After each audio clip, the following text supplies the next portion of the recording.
You spent 3 months at the Sheriff's Academy, Yes, and you were hired by the Essex County Sheriff. I was, yes. When was that roughly? That was in 2021. I think it was September of 2021. What was your kind of original first assignment when you got to the Sheriff's Department? How did you start there? I worked in housing. I was assigned to housing the whole time I worked there. Did you have any other jobs while you were at the Essex Sheriff? When you pick up a overtime shift there, they kind of just throw you in where somebody's needed. So I did a lot of different jobs just through all the overtime I worked, which included transportation of inmates to and from court. I would work in programs. They have church and school for the inmates that reside there. And there's outer perimeter security where you drive a cruiser around the perimeter of the jail to ensure no one's coming in or out. I did things like that on my overtimes. Okay, and in terms of the transport, you were actually the person that kind of comes to here to court, goes into lockup, delivers prisoners, picks up prisoners, brings them back? Yes. How long were you at the Essex Sheriff? About 2 years. And at that point, you had a career path decision, right? A Yes. different decision. I did. And what was that decision? I always knew I wanted to be a police officer. And was there some opportunities that came up in that respect? Yes, while I was working for the Sheriff's Department, I had moved to North Andover. And I really liked the town I lived in, and I wanted to work in it as a police officer. So what did you do? I applied to the North Andover Police Department. Did you interview with Lieutenant Daly, was it? I did. He was on a panel interview. They call it like an oral board. It included Lieutenant Daly and several other members of the North Andover Police Department. And I take it that you're not going to get hired there unless they approve you. Yes. And that happened, and you were hired? Yeah, they do an extensive hire check. Background check and so Yeah, forth? like there's a lot that goes with it. What you would expect in terms of a police officer getting hired. Yes. What's the first step when you get hired as a police officer? What do you do next? You have to go to the police academy for 6 months. So you've been through a 3-month Essex Sheriff Police Academy, training academy, and now you're about to start a 6-month North Andover Police Academy training, right? Yes. And where did that training take place? That also took place down the hall at Northern Essex Community College in Haverhill. And you spent 6 months going to that? 6 months, yes. Was that, is that something where you like stayed there the whole time, or did you come and go? Did you commute? How does that work? I commuted. I got there in the morning, left sometime in the evening, and we had weekends off, so it was 5 days a week. Okay. When did you graduate from there? I graduated in May of 2024. And did you run for any positions within the academy that they have in your class? Yes, while I was in the police academy, I ran for treasurer, and I became the treasurer of my class. And what does that entail? That entails everything financial through our academy. I would collect, we had like academy dues, I would collect them, and we would purchase things that we wanted, such as like sweatshirts and sweatpants to wear for our PT days, as well as an academy sweatshirt. I also planned our graduation party, so I had to book it, collect the funds for it, and plan it, essentially.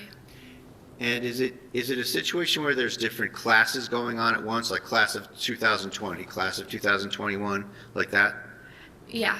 Right. And you were the class of 20? Well, my class was called Rock 5, so I don't know how the numbers go, but the one before me was 4 and the one after me was 6. I was Rock 5, ROC 5. All right. And when did ROC 5 graduate? May of 2024. And you graduated with the class? I did. And what was your first assignment with the North Andover PD? You first go to patrol on FTO, and FTO is meaning you're with a field training officer, so you ride with somebody in the same cruiser for a period of time. And who were your field training officers? So I had several, because you do different shifts. I had field training on day shift. My field training officer was Officer Tierney. I had field training on the 4 to midnight shift, and my field training officers were Officer Furman, now Detective Furman, and Officer Sousa. The entire time you were there, were there any other FTOs that you had? Just to kind of list them all off. I think there's multiple officers there that are FTO trained, but those were the ones that were assigned to me to train me. So you were, I'm sorry. No. Can you just, Oh, yeah. that thing over?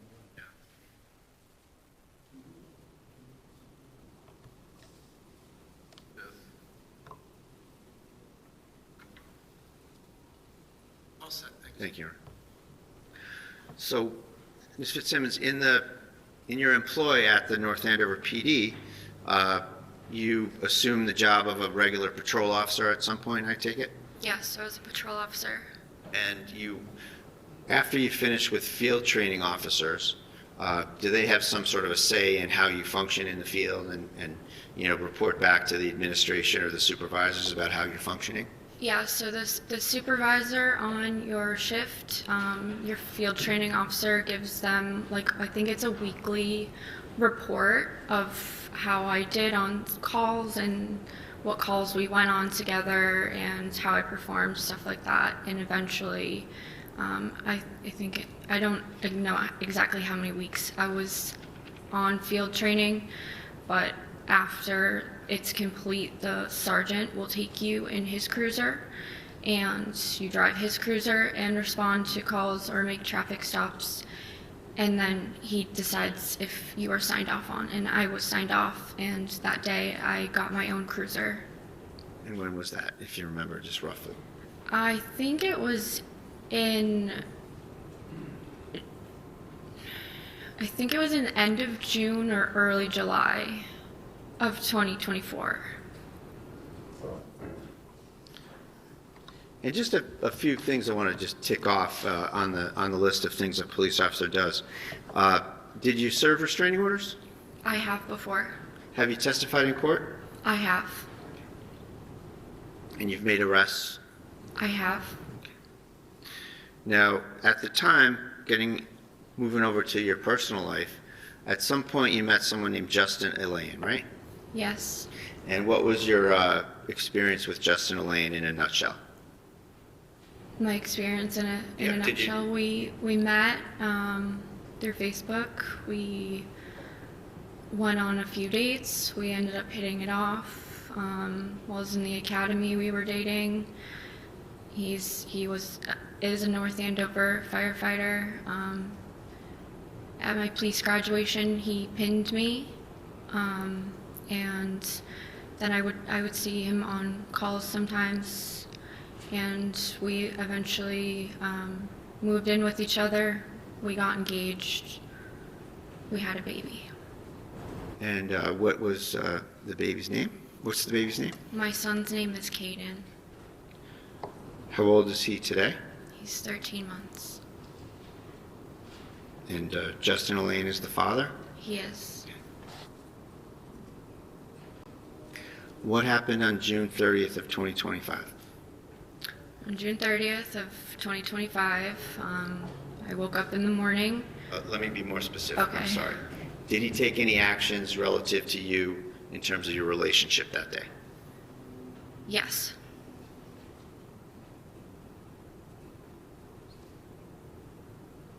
And what did he do? He obtained a restraining order against me.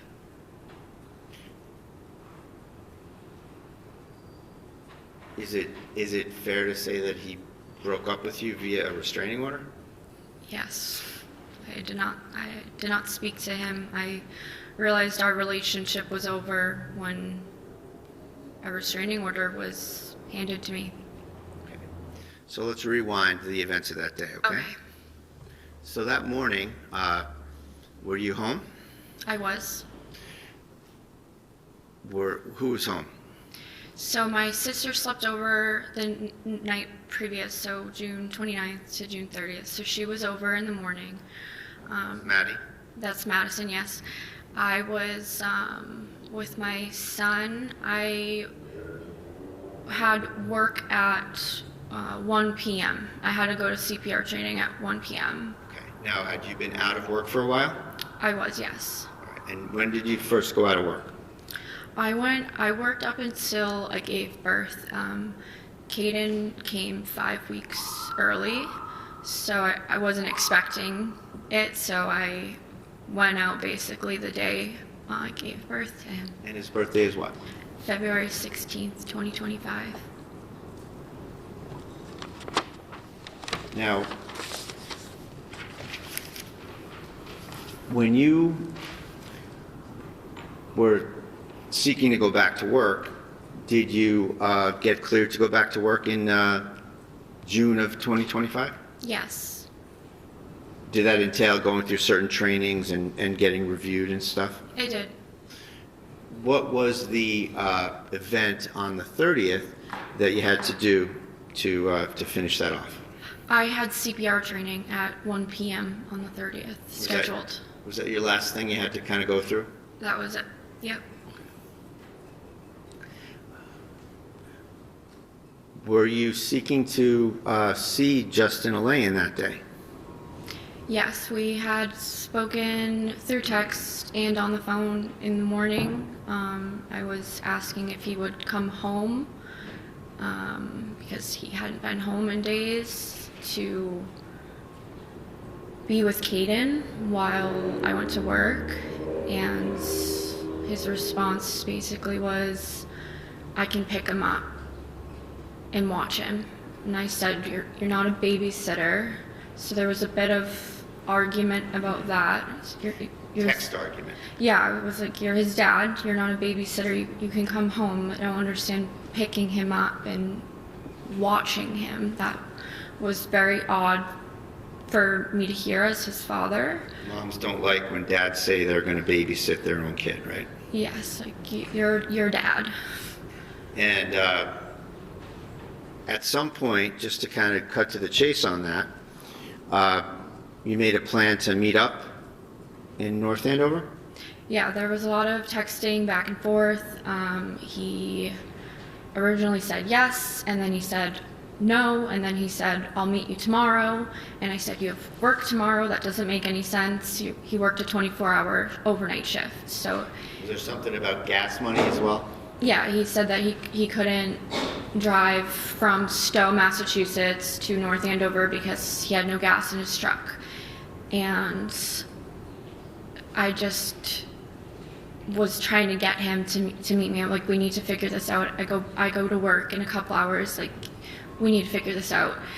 He called me while I was driving to work and said, I'm on my way to North Andover. Let me stop you right there. Okay. Let me just rewind you a little bit. All right. So there's some texting about this, right? Yes. And the texting that you have and that's been kind of passed around in the case, it doesn't end up with, okay, I'll come and meet you at the North Andover Common, right? No. So was that arrangement made outside of those texts? Yes, like looking back now, I think it was strategic, but All right, well, just, I don't want to that's just my opinion. Yeah, I don't want to ask for your opinion Okay, on it. sorry. I just want to, factually, I'd like to ask you, were there a couple calls back and forth that kind of Yes. set that up once and for all? Yes, he called me on my way to work. I decided I'm going to bring my son with me, which wasn't a big deal, but when I was on my way, he calls Well, me. hold on a second. Just to be, yeah. Excuse me, I just need to confer with our court staff. Mr. Ring, can you turn the... So, Ms. Fitzsimmons, the last discussion we were having was that you were arranging to meet Mr. Elaine at the North Andover Common, is that right? Yes. And did he call you about it when you were on your way to CPR training? He called me, I think I was putting Caden in his car seat. I missed it. And when I got on the road, I called him back. And what was the conversation about meeting up? It was quick. It was, Kelsey, I'm on my way to North Andover right now. My mom just gave me gas money. I'll meet you at the Common at 2. And I said, okay, I love you, bye. And the phone call had already hung up. Okay. And after that, you went to work? I went to work. With Caden? With Caden. And what was the schedule, what was on the schedule for today, for that day at work? It was a 1-hour CPR training, so it was gonna go to about 2 p.m. So it was 1 to 2? Yes. Did you get there on time? I think I got there a couple minutes early. What was the layout when you got there? Who was there? Where'd you go? What was the general kind of mood of you going there? So, I knew it was going to be held in the community room. I was told prior that's where it was going to be held. So, right when you walk through the officer's entrance of the police department, the community room is the first door on your right. So, I just entered right through there. And you had your baby? I did. And it's fair to say this isn't a visit to the police department where you're in full uniform or anything, right? No, I was in a t-shirt. And that's because you're going to be training, working on, those rubber dummies that you train for CPR with, right? Yes. Okay. Who met you when you got to the police department? Who was there? Detective Gordon was conducting the training. I'm sorry, did you say Gordon with a G? Gordon, yeah, Gordon. Thank you. And you saw him? Yes, he was conducting the CPR training. Did you see any other friend and colleague officers around that time period? I saw Lieutenant Domenico as well. And did you have a chat with him? We didn't really talk because I was in the middle of the training. It was just we waved to each other Okay. when he was walking out of the door. What happened with Caden while you were doing the training? I asked Detective Gordon if he wanted to hold him because I figured he hasn't held a baby in a long time. So it's kind of funny seeing guys that haven't held a baby in a long time and they're like, but Did he hold a he baby? did, yeah. Yeah. Okay. And is he someone that you trust to hold your baby? Absolutely, yes. Do you let just anybody hold your baby? No, Detective Gordon was my drill instructor for my 6-month police academy. So I knew him more because of that. I saw him every day for 6 months. You trusted him? Yeah, And how did the training go? it went fine, normal, passed. How long did it take? It takes about an hour. What time did you finish? I think it was around 2 p.m. Who else did you see while you were at the station?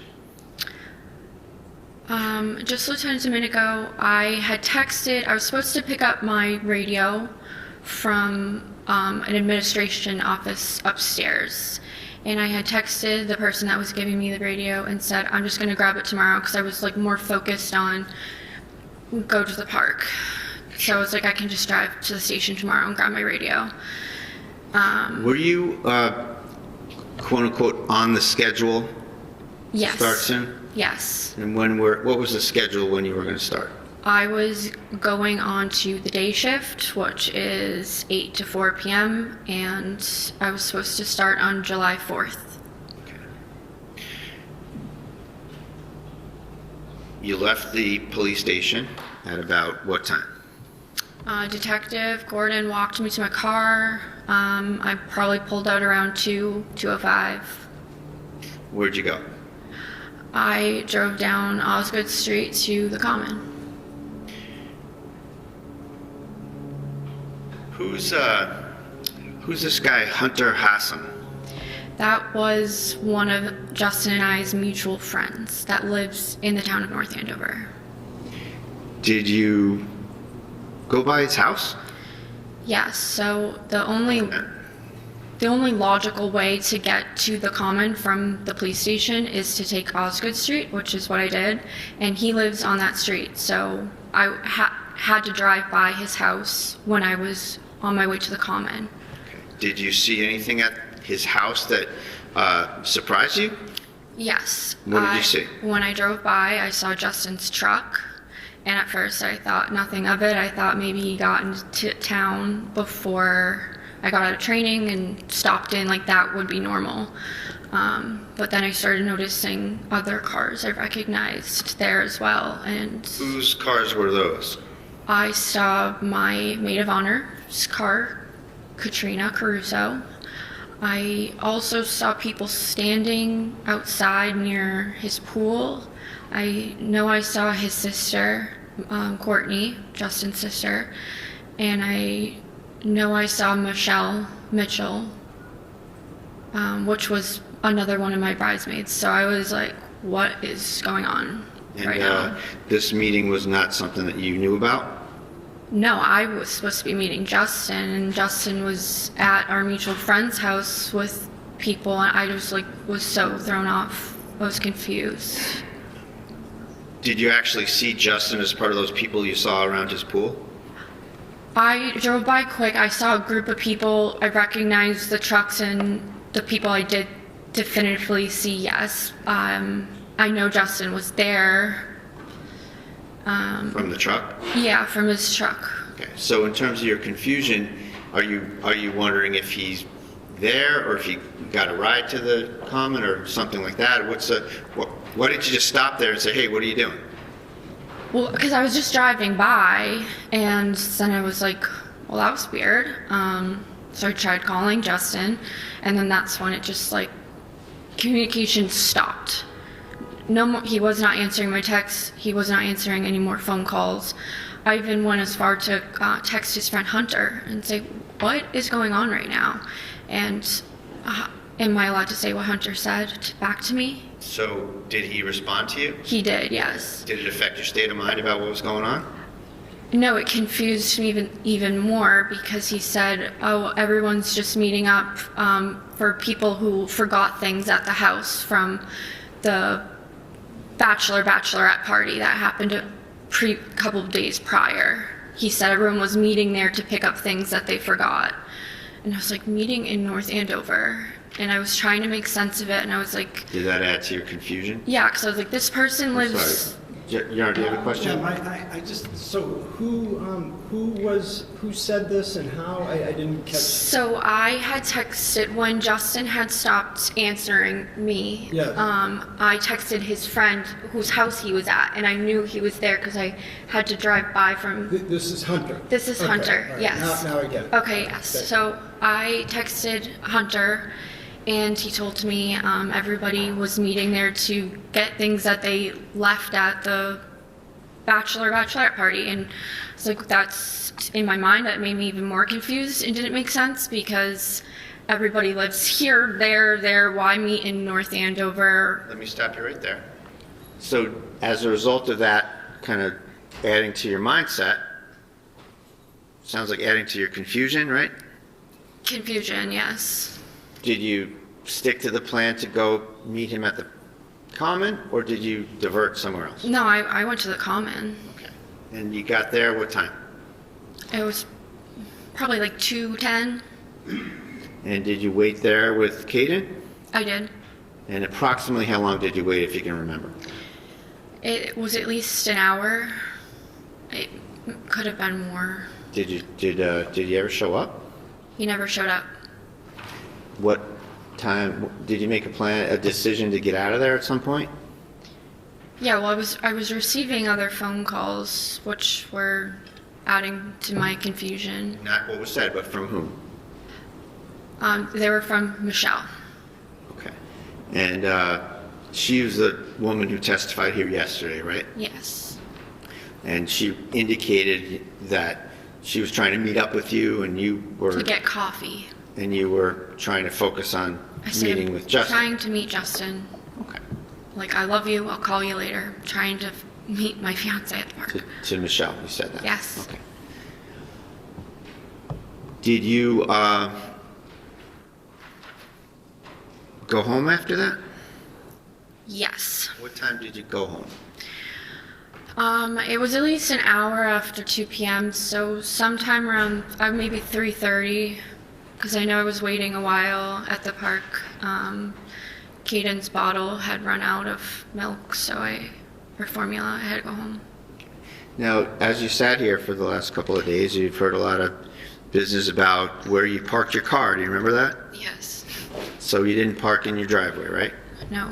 And you're adjacent to a school at 125 Phillips Brooks Road, right? My neighbor to my right is And school. I should say for the record, your home is 125 Phillips Brooks Road. That's my home. Single-family house in North Andover, right next to what school? The Atkinson Elementary School. And there's a big parking lot next to your fence line? Yes. All right. And when you came back from the common, you parked in there. Yes. Why did you park in there? Because I didn't know what was going on. I knew something was going on. I first have my fiance just not showing up to meet me and not talking to me anymore. And then somebody that doesn't know I saw them trying to call me, and they're trying to meet up with me. I'm trying to meet up with Justin. And a bunch of other people were there that didn't make sense. And I thought they were going to come to my house or something. So I didn't want anyone to know I was home. So I just parked at the school. Okay. Did this have anything to do with the North Andover Police Department? It had nothing to do with the North Andover Police Department. So you parked at the school, and as a young new mom, you probably had a lot of stuff you had to carry. I had his diaper bag, I had him in his little carrier, and I think I had my phone in my hand and my house keys. And you walked around and you went to your door? Yeah, it was genuinely a 60-second walk Okay. to my car to my house. Sure. From my car to my house. And you went into that porch door that we've seen on the video here. Yeah, and my there, right? front door, it leads to a porch. And then you got up on the porch and you make a left into another door into the house, right? Yep. Okay. What happened when you first got home? What did you do? I made Kaden a bottle. I called my mom. I asked my mom if she would come over because it was like, what do I do? Like, what's going on? So you wanted some support from mom? Yeah, so like advice. My mom's my best friend. I knew she'd come over and maybe like have a different. Figure this out. Yeah. Sorry, I'll withdraw that, Judge. I'm just trying to move on. What was your? Mr. Brado, I'm Sorry. sorry. I assume the objection is for leading? Repeatedly, yes. Okay. All right, yeah, if you could just stay away from leading, thank you. What was your state of mind about having mom come over? I was sad. I was really confused, and I wanted her advice. How far away does your mother live? She lives in Methuen, so her house is about 7 to 8 minutes away, but I think she was on her way home from work at the time, and she has to drive right by my house, Okay. or my old house. How was Caden at the common and then getting home? How was he behaving in terms of fussiness, or was he okay, or sleeping, or quiet, or what? I ran out of his bottle while at the common. I thought I'd brought enough. I think if our plans played out, I would have had enough for taking a walk in the common. But because I was waiting for so long, I ran out of his bottle and he started crying. I drove right home. And then at home you made another bottle and started to give him the bottle? Yes, beat him. Okay. What time did your mother get there? Approximately. Like maybe 5 to 10 minutes after I got home. And you did you visit with your mom for a while and consult with her on the situation? Yeah, we sat on my couch while I fed Caden. she did some my house was messy, so she was just trying to pick up around the house a little bit for me. And we were talking. Okay. And did she leave at some point? She did. When was that? Probably had her over for about an hour. So maybe 5 o'clock she left. Okay.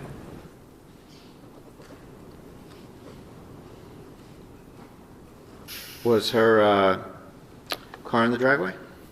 Hers was, yes. And obviously she got in the car and left in her car. Yeah, I told her that I was gonna be packing and probably going camping with my son, which is normal for me. My family owns land. We call it our happy place. I've been going there since I was a baby, so I was gonna go there to clear my mind since Justin wasn't going to meet up with me. I just figured I don't have work till the 4th, so that's what I'm gonna do. And The idea of sitting around. just, Sustained. I just didn't. No, I'm sorry. Oh, sorry. see The it. Oh, I see objection another was sustained. Oh. So next question.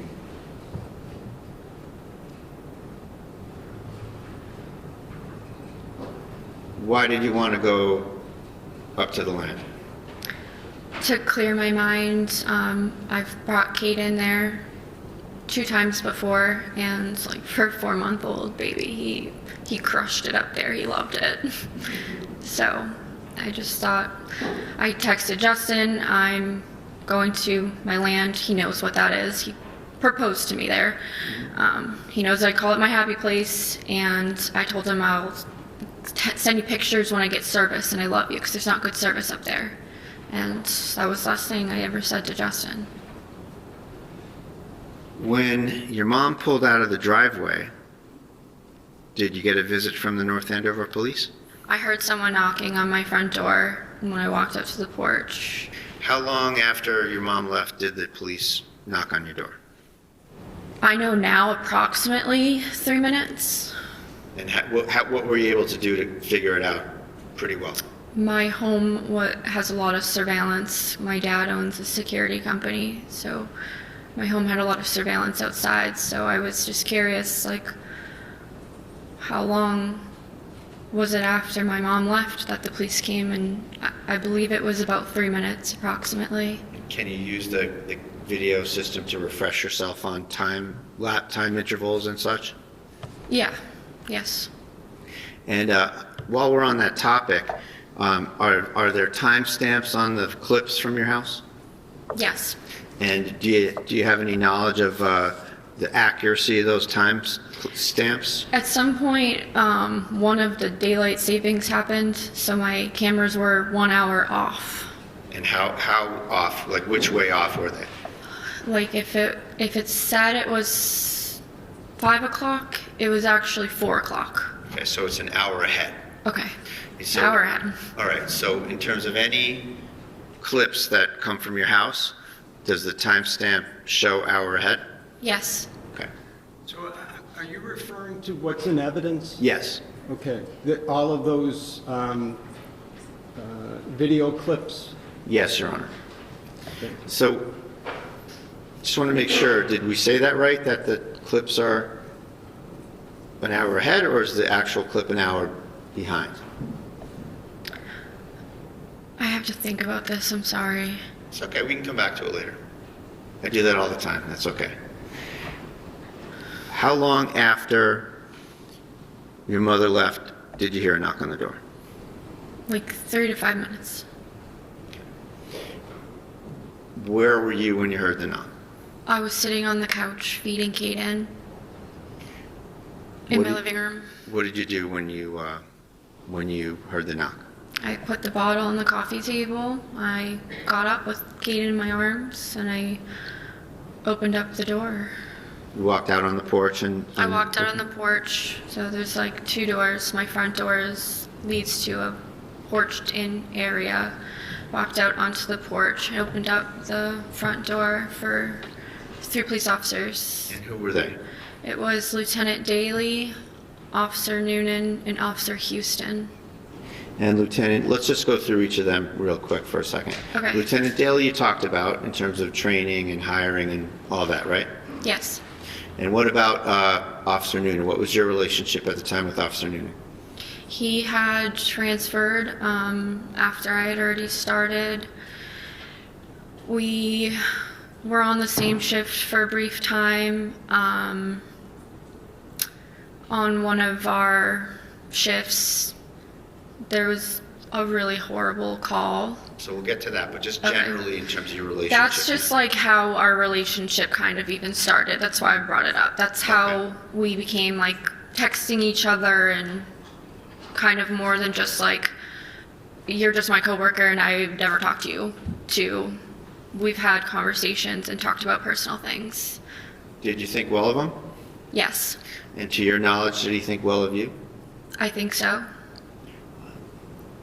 So now you mentioned a particular call. Yes. And just so we don't have to dwell all over it, it's a call that involves a murder, suicide, and the murder victim is a young baby, right? Yes. And when was that call? It was in August of 2024. Was that response just you and him? I believe I was the first officer in with Officer Cuevas, and then Officer Noonan came. It was like a pretty much when something like that comes over the radio, everybody starts heading there. But the call was in my sector, so the sector I was assigned to that night. So I was the closest with Officer Cuevas. So we walked in together. Okay. And just to encapsulate it, the call involved administering first aid, and it was a difficult call. Yeah. And that's kind of the source of when you sort of broke the ice with Officer Noonan? Yeah, we stood outside of the scene for a long time, all of us, everybody who was on that call, and we talked, and then the chief had asked us to, we were like out of commission for the night. Other officers came in and filled in for us, and we had like a meeting debrief in the chief's office. He had pizza delivered. Okay. And just in general, fast forwarding all the way to June 30th of 25, did you ever have any problems or issues with Officer Noonan? No, Did he ever, to your knowledge, did he ever have any problems or issues with you? no. So there's Noonan. And then who's the third officer there? Officer Houston, And we saw him testify here as well today, yesterday, right? yes. And what was your relationship with Officer Noonan? Noonan or Houston? I'm sorry, Houston, thank you. I was closer with Houston, probably out of the three of the people that were at my house that day. Houston and I were friends. He came to my engagement party. He was invited to my wedding. We have the same type of dog. I think they've met before. The dogs, I mean. Yeah. He was a work friend. He was a work outside friend. of Yeah. So these three come to the door. What are the circumstances of how they come in the house? Did you let them in, or how did that happen? I opened the door and Lieutenant Daly immediately put his foot on my front porch, and we didn't just come in, and I was like, okay, all right. I didn't hear that one. When I opened the door, Lieutenant Daly put his foot into my porch, and they just said, we need to come in, and I said, okay. And then did you turn around and you and Kaden walked back in the house and they followed you? Yes. So what happened when the four of you, five of you, got into the living room area? They asked me, Lieutenant Daly asked me to put Kaden down in his car seat. They've referred to it as like a rocker does rock, but it was his car seat. And I was in the middle of feeding him, so when I put him down, he was obviously crying, and I was like, whatever this is, I'm gonna hold my son, because they had a folder. I knew they were gonna give me something. At that moment, Yeah. did you have any idea what was going on? No, I knew, like, obviously I knew something was going on. The police are in my house, my coworkers, but when they told me to put Caden down, I was like a little hesitant because I'm in the middle of feeding him, and then I listened, I put him down, and he started crying, and I was like, no, I'm gonna hold my son, whatever this is, like, I'm gonna feed my baby and read it. So I picked Caden back up, and I had him on my lap while I opened the envelope, and that's when Lieutenant Daly said, Justin filed a restraining order against you. Okay, so you're trying to read it and he's talking to you and the baby's crying? Nope, baby you're isn't feeding crying him. anymore. I picked him up and I'm feeding him. What did Daly say to you about the situation? I asked a lot of questions, like why? I was supposed to meet him at the park, like a couple hours ago. I'm confused. He said he didn't know anything, and I said, do you have the affidavit so I can read what I'm being accused of? And they didn't, and they said they didn't know the details. And he said that Caden was on it as well, and Did that affect your state of mind? yes. How so? I knew in that moment I was going to have to hand my 4-month-old to a police officer to be brought out of my house. How did that make you feel? I don't know if there's a word. Sad. Were you able to have a minute or two to kind of comprehend it, or did something else immediately happen? I comprehended it. I was asked to pack a bag for Caden for about 2 weeks. Who asked you that? Lieutenant Daly said the court the court date was in 14 days, so he said pack enough for 2 weeks. And He said that to you? yes, So you didn't take it upon yourself to want to do that? no, they told me that I needed to pack a bag for Caden because he was gonna go be with Justin for at least the 2 weeks till the next court date. Who was there when that was, when that came up? That was when the three of them we were all in my living room. Did Houston or Noonan say anything at this point? No. I knew if I put Caden back in his car seat, he was gonna cry. He loves being held. So the plan at that point was to go get some stuff? Yes. So you had to put Caden somewhere. Yes. And what did you do? I handed Caden to Officer Noonan. Why'd you give him to Officer Noonan? I could say I trusted all of them. But I knew Officer Noonan I know Officer Houston has no kids, and I knew Daly seemed like preoccupied, and I knew Noonan had kids. So I guess that's probably what went through my mind, but it really wasn't that much of a thought. I just knew I had to have someone hold him because I didn't want him screaming in his car seat on the ground. Was he someone that you trusted to do that? Yes. What happened when you handed your baby to Officer Noonan? He took Caden from my arms. And what about the bottle?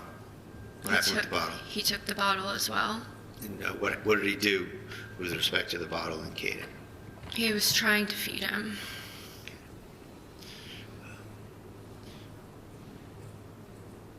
Did Officer Noonan exhibit any resistance or discomfort or anything with respect to holding the baby? No, I think he said like, oh, I haven't done this in a while, like something like that.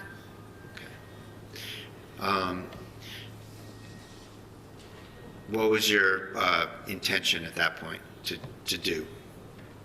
I had to pack his bags.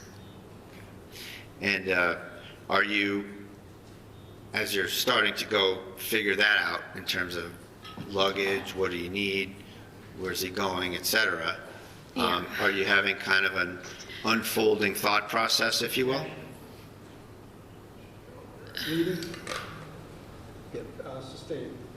I'm just asking her what she's thinking, Your Honor. Just ask. What are you thinking? So it took.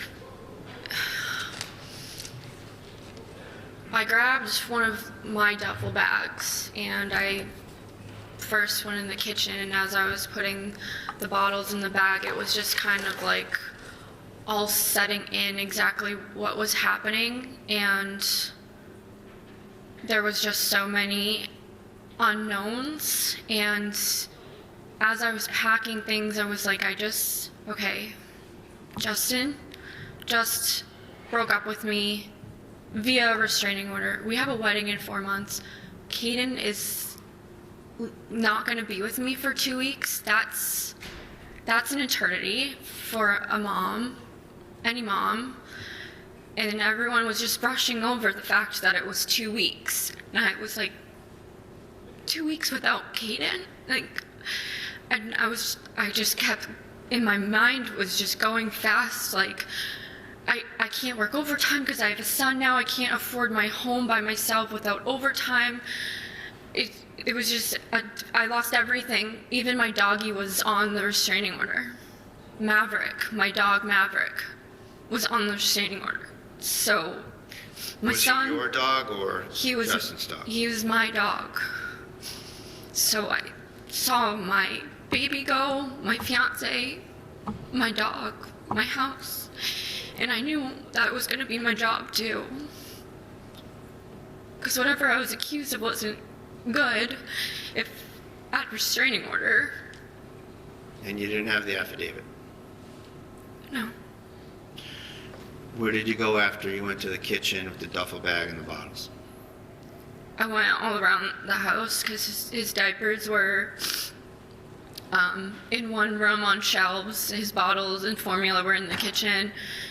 His toys were in the living room, and his books and stuff were upstairs with his clothes. Tell us what you did on the first floor before you got upstairs. What was the packing there? On the first floor was bottles and formula, and he was just getting introduced to like purees, and I had just ordered purees from Target, so I packed all those too. Then I went into the, thank you, I went into, it was like our exercise room. It had shelving on the wall, and there was just like a ton of boxes of diapers. I just put those aside and was like, 2 weeks, a lot of diapers, so take the boxes. And then I went upstairs. All right, before you got upstairs, part of the order was that you had to give up your firearms, right? Yes. Did you say anything to the officers about the location of your firearms? Yes, I did. What did you say? I told them that they were in the basement. Was that true? No, Why did you tell them that? because I didn't want them to take them away. Why not? Because I wanted to be alone with my firearm and take my life. When did you make that decision? I made that decision as I realized I had just lost everything in a 15-second conversation with my coworker.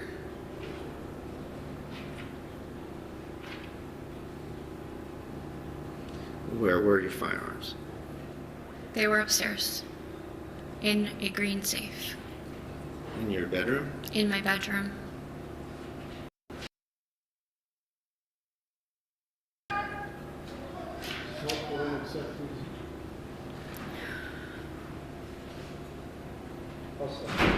Thank you. So you went upstairs, you mentioned? Yes.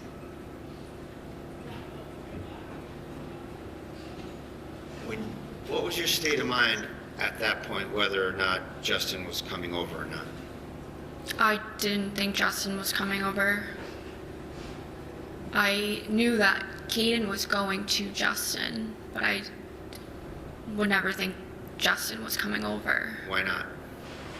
That's just not like normal practice to put a plaintiff and defendant in the same room intentionally. Usually you're doing the opposite as police officers, so I didn't think Justin was in the house. And the opposite being what? What's the opposite of what they did here? They let Justin in my house. So what's the normal procedure? Normal procedure is to separate people. It's like the first thing you do on any call where there's any sort of argument. You separate. Now, you've served restraining orders, you mentioned, right? Yes. Is there a provision in those orders for accessing property?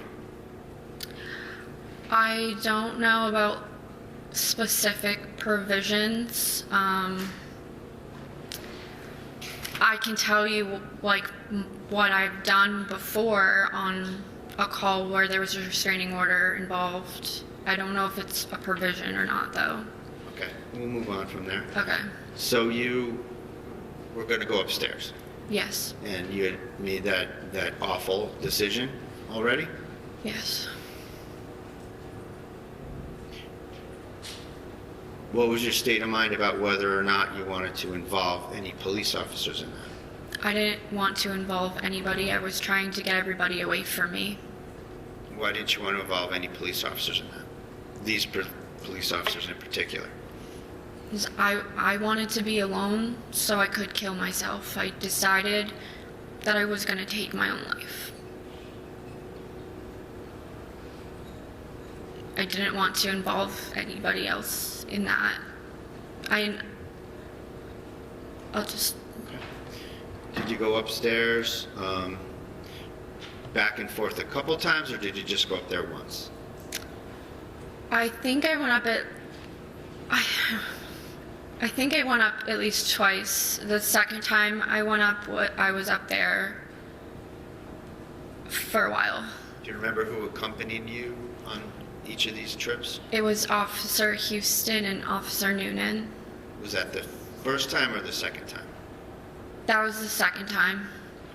And was there a visit upstairs before that? Houston and Noonan visit? Yeah, I was trying to hand them things so they would go away.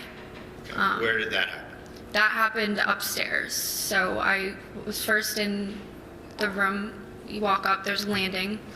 The room on the left is Caden's room. I went in there first and I put books in a car seat because Justin Struck didn't have the car seat.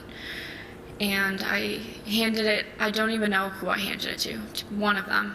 And I said, can you bring this downstairs? What happened after you said that? Somebody brought it downstairs and then they came back up. So you struck out in terms of what you testified to earlier? Yeah, I just kept trying to hand them things to make them go away. Meaning, what do you mean make them go away? Be more specific if you can. Like, What was the plan? I knew if I pulled out my firearm in front of a police officer, I would get shot. That was not my intention, and that's not what I did. I was trying to get them away from me, so that didn't happen. So they weren't put in that position, because I'm not dumb. I was a police officer. If someone takes out a gun in front of you, yes, that's a threat. Yes, that's somebody that you probably feel threatened from. So, but if you want to kill yourself, why not just let it happen that way? That's selfish. I would never do that. Even looking back now, like reflecting for 9 months, I think my decision to do it to myself was selfish to everybody who loves me. So I'll just leave it at that. I wanted to kill myself. Me and my gun, no one else involved. How many different times did you try to have the officers transport some stuff downstairs? Several. And, at some point, did Officer Houston leave the second floor? Yes. And that left who up there? Officer Noonan. So upstairs it was Officer Noonan and yourself. Yes. At some point, did you go across that landing to the other room? Yes. Tell us about that. I was on the floor packing more clothes in the duffel bag. In which room? My bedroom. Okay, hold When we on. walk up Hold on. the stairs to the right. Okay, so you finish up in the other room and you go to your room. Yes. All right. Tell us the circumstances of where do you go, where does Noonan go when you go into your bedroom? So nobody came into my bedroom with me. I was asked, I can't even say who exactly, like I don't know if Officer Houston had come back up at the time, but somebody asked me, who is that downstairs? And I said, I have no idea. And Let me ask you a little bit about that. What was your state of mind about you being asked that? What were you thinking about? I was like, I don't know. Did you hear anybody come in? No, but they did. Because they were on the landing, they would be able to. I was like more into my bedroom than them. So I was like, I have no idea who's here.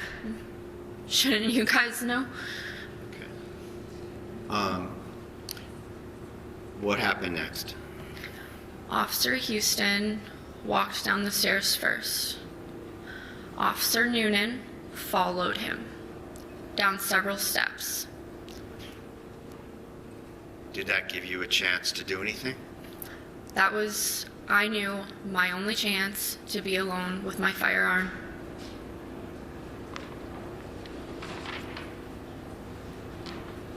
Show you finish 51.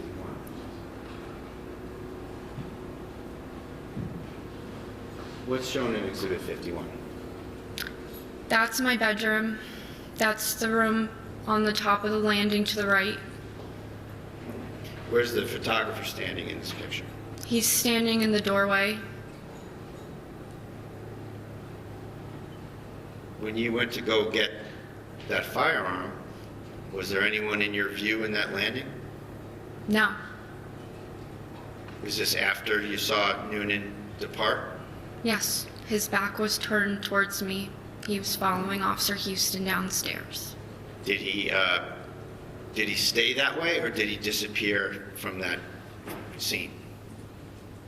Well, he must have turned around at some point and walked back up the stairs because... You know how when you're near somebody that's going up and down stairs, you can hear going up and down stairs. Did you hear any particular number of No, steps? I'm certain I heard him and saw him walk down several steps. Okay. And how did that affect your state of mind at that very instant? I knew that was my moment. To do what? Kill myself. What did you do? So that shoebox was not on top of the green safe. At the time you were doing this? At the time, yeah, there was nothing on top of the safe. All right. And you're referring, for the record, there's a orange-lined box in the picture? Yeah, it looks like... Is that what you're talking about? It looks like a shoebox, yeah, yes. Yeah, Mr. Brady, can you just give me a moment to catch Sure. up? Absolutely.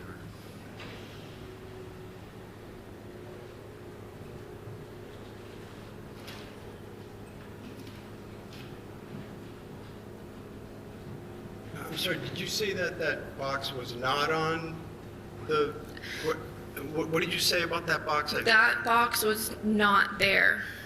The top of that chest, I'm calling it a safe, it's a chest that locks, that's where I kept my firearms. The top of it, nothing was on it. So whatever was placed there after, that was not there before. Thank you. Ready to go, John? Yes. What about the chair?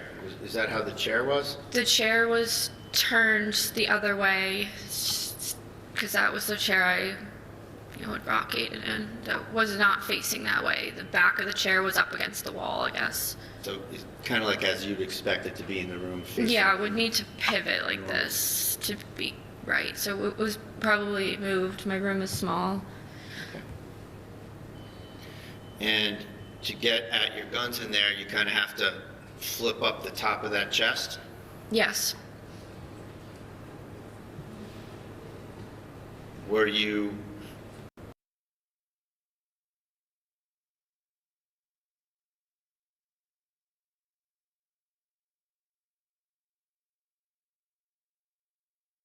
Hurry up before somebody comes back. and what did you do? I grabbed the gun out of the chest. I put it up to my chest here. So what was going on with you putting it up to your chest? What was that all about? What do you mean when you say you put it up to? Like I just you made a motion to your stomach area, right? Yeah, like I just grabbed it quickly. I bent over, grabbed it, put it here, took 2 steps backwards, and I don't want to make the motion of what I did because You just it's say what you horrible. But I put the gun up to my head, Which hand? Did you my use? my right hand, And where on your head did you put it? You can just describe it. my temple. Okay.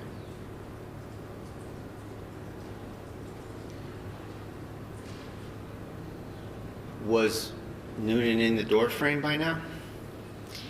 Not yet. He had just walked in, like when I pulled the trigger on myself, with the gun pointing towards my head. What happened when you pulled the trigger? He said, "Kelsey, no. Kelsey, no." I pulled the trigger. I'm sorry, but I said, "Fuck." What happened next? I got shot. How long after you said that did you get shot? I don't even think I got to the K in the word before I was shot. What would that feel like? What part? Getting shot in the chest. Hurt? Did the force of that bullet knock you in any particular direction? It knocked me backwards.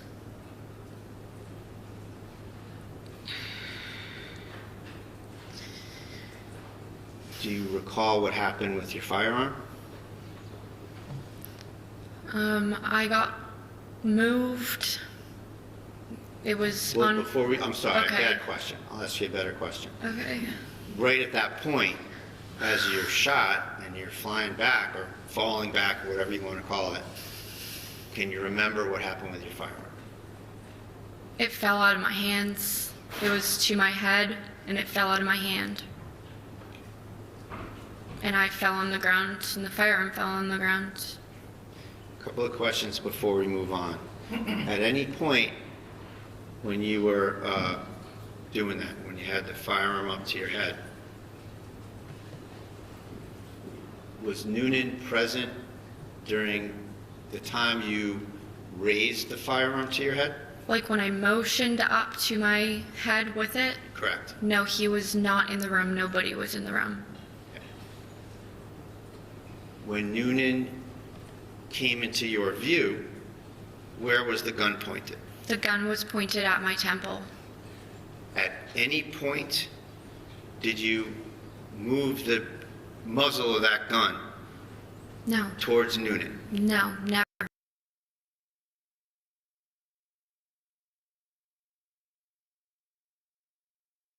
Or intend to harm Noonan? Never.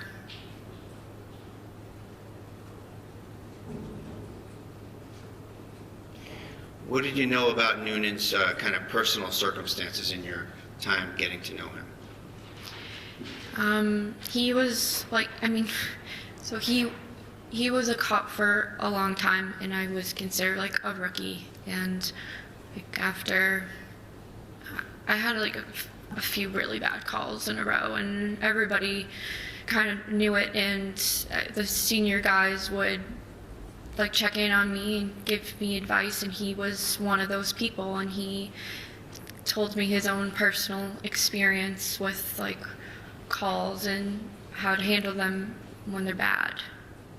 So, what was his family situation? I've met his wife. I knew he had a son just by like talking. Did you want to involve him in your tragedy? I didn't want to involve anybody. I wanted to take my own life. I never pointed the gun at a fellow police officer. It never happened. When you went onto the ground, what did Noonan do after he shot you? I thought he walked away, and Lieutenant Daly came over to me, and then I think Noonan walked back over to me, and like I couldn't say anything, really, but I couldn't breathe, and I think I was just like, why did you do that? I'm like, it hurts, and then I just wasn't able. Say that? I said, why? Like, why? And he was holding my hand. Officer Noonan was holding my hand. And I said, why? I was so confused. Why? Where was Daly? Daly was there. What was he doing? He was on the radio. I don't know what he said exactly on the radio. I'm assuming, like... So, you get shot, and you got shot in the chest, right? Yeah. Lower chest. Well, after being shot, how did that affect your ability? I sound like a lawyer, but how did that affect your ability to perceive things and recollect things? I went into like a huge adrenaline shock. It didn't feel like normal pain. It almost felt like absent pain, but it felt like my entire body was burning, and I was completely alert, completely awake the whole time. I was speaking as much as I could. My lung was punctured, so that's why I was having trouble breathing, but other than that, I was very alert and aware of my surroundings. Where were you laying in the room? I was laying between my bed and the wall where the air conditioner is. Were your legs parallel to the foot of the bed or somewhere else? I think so. Yeah, I think that they were. Were you bleeding? Yes.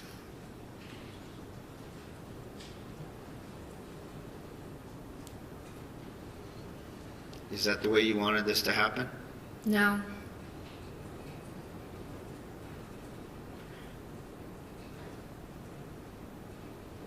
What do you remember next? The fire department got there fast. It felt really fast. They put me in like a bag, Like a sack? and like they were all tall guys, and I knew that my ceiling, you would bump your head if you're over like 5'10". So when they were carrying me down, I said, watch your heads. And they brought me outside, and I think when I was still in my house, one of the firefighters was trying to put oxygen on my face, and I was taking it off and just saying, I want to die, I want to die, I want to die. Did you make any apologies at any point? I think I said, I'm sorry, I tried to kill myself, I want to die. Like, I just didn't understand what just, like, I don't know what just happened. I tried to shoot myself, and then I got shot in the chest. Like, nothing really made, like, I was just in total disbelief and shock. Did you, at any point, before you got taken out of there, did you hear Noonan saying anything about what happened? No. Did you see Houston yet? Houston, yes. He came in and I think he put like medical like gauze on the wound. Somebody did. He had the medical bag. I remember that. Were you able to sort of perceive the first aid techniques they were administering to you? No, I wasn't paying attention to it. I was like trying to focus on breathing because it felt like I was choking. It felt like I was drowning. So they bring you downstairs, and at what point in the trip downstairs and out of the house were you trying to take off the mask? I think the whole time. And when I was in the ambulance, I said to everybody, I'm a fucking idiot. I just tried to kill myself with an unloaded gun. I'm a fucking idiot. And then I said that to everybody. I said that to the hospital staff. I said that to all the firefighters. I probably said that when I was laying on the ground. Those were the words I just kept repeating. What were they doing to you in the ambulance before the ambulance departed in terms of working on you? They were working on getting a med flight. I had to get a blood transfusion. I finally agreed to keep the oxygen mask on my face, and they were doing my vitals and just trying to keep me stable before I was going to be transported to the hospital. And what hospital did you go to? I was flown by med flight to Massachusetts General Hospital in Boston. So by helicopter? Yes. And then when you were in the helicopter, was there anybody that you knew in the helicopter? No, when I was in the ambulance, I was holding on to firefighter Smirtelni's hand. And can you spell that for the court? It's a funny spelling. Why don't you spell that, if you can? His first name's Kevin. And let me take a crack at that. Is it Smirtelny? Yeah, I think you're right. Okay. And did he go in the helicopter? No, he was holding my hand the whole time I was in the ambulance and comforting me, and I asked if he could go in the helicopter. I didn't want to let go of his hand. I asked, can you come in the helicopter with me? And he said, I can't, no one can. Okay. So you get in the helicopter, you're getting transported to Mass General, is it? Yes. Now, was there another problem with the oxygen in the helicopter? It either like ran out or it shut off, and when you're in a med flight, you're laying down and there's a person flying the helicopter next to you, and I just like tapped him and like gestured. It felt like I was drowning again. Felt like I was choking I couldn't get a breath. So I just told him, I couldn't talk, but I gestured to the oxygen that was above me. It wasn't working. I think they had switched the tank or something, or turned it back on. Something happened, but my oxygen got shut off in the helicopter, and they had to fix it. Was that indicative of maybe some kind of a change of heart about whether you wanted to die? Yeah, I think so. It's hard to say in those exact moments because it took a lot of healing from the moment I decided to make a suicide attempt to now to be healed mentally. So I don't know what my exact thoughts were in that moment, but I know when I got to the hospital, I said, I'm a fucking idiot. I tried to kill myself with an unloaded gun. How could I be so stupid? What was the length of time that you were at Mass General? Like the length from when I was admitted to discharge, it was 53 days. And how many operations have you had? I've had 5. And what were the kind of the main issues that the, Objection to the relevance at this point. Relevance? just the circumstances, Your Honor, of what happened to her? Sustained. May I have a moment, please, Your Honor? Yes. Take your time.